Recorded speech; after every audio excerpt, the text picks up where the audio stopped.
পশ্চিমবঙ্গের দুর্গাপুরে গত শুক্রবার যা ঘটেছে ভাই, দুঃখ মানে বিশেষ দুঃখ বললেও খুব খারাপ লাগে। কারণ এই যে দেখছো এখানে বুড়ো বুড়ো মানুষগুলোকে তাদের কি দোষ, তাদেরকে কেন জয় শ্রীরাম বলতে বলছে, কারণটা শুনো। কারণ হলো তারা শুক্রবারে 1 তারিখে হাট থেকে বেলা 2:55 বা 3টা নাগাদ হাট থেকে আসছে পিক আপে করে গরু নিয়ে। তাদের গরুর কাজ ছিল, তারা চাষবাস করতো, তাই জন্য গরু কিনে নিয়ে আসছিল।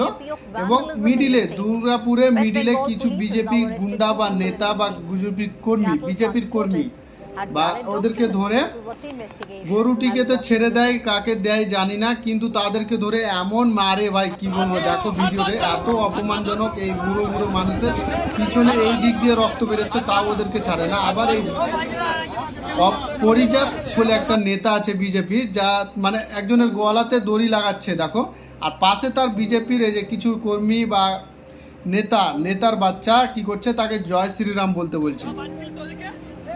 তো কারণটা কি? কারণটা হলো তারা গরু নিয়ে আসছিল হাট থেকে, মিডিলে ধরে তাদেরকে কাগজ চায়, কিন্তু কাগজ তারা মানে তাদেরকে প্রথমে মারে, কিন্তু কাগজ চাই, তারা ভয়ে কাগজ দেখায়নি। তাদের কাছে লিগ্যাল কাগজ আছে, হাটের কাগজ, যেটা হাট থেকে পারচেস করে নিয়ে এসছে। তারা বাড়ি যাবে, তার বাড়ির কি কাগজ কি থাকবে।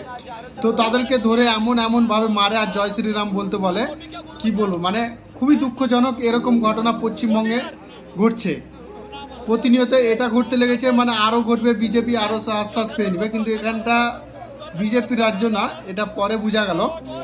তোমার ওদেরকে মেরে ওদেরকে জয় শ্রীরাম বলার পরে আবার কি করে, ওদেরকে কান ধরে রাস্তায় নিয়ে যায়, যে আর এগুলো করবি, গরু নিয়ে যাবি হাট থেকে।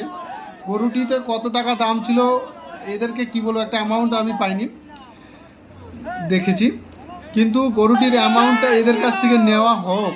আর এই যে জেলে যেহেতু দুজনকে দিয়েছে, আমাদের যেহেতু বিজেপি রাজ্য না, তাই একটু তো জাস্টিস হয়েছে এদের। আর যে মেন লিডার, সে পালাচ্ছে কেন? তুই তো ঠিক জায়গায় ছিলি, যারা পাচার করছে এদেরকে একটা প্রুফ দে পুলিশকে, যে হ্যাঁ এরা পাচার করছিল না, তাদেরকে মেরেছিস, এই বুড়ো বুড়ো লোককে মেরেছিস, তোরা মানুষ না আর কিছু। তাই এদের কঠোর শাস্তি হোক। আরও কোনো সংখ্যালঘু বা মুসলিমকে মারার আগে, মুসলিম হিন্দু বা যে কেউকে মারার আগে, তারা আরও যেন 10 বার ভাবে।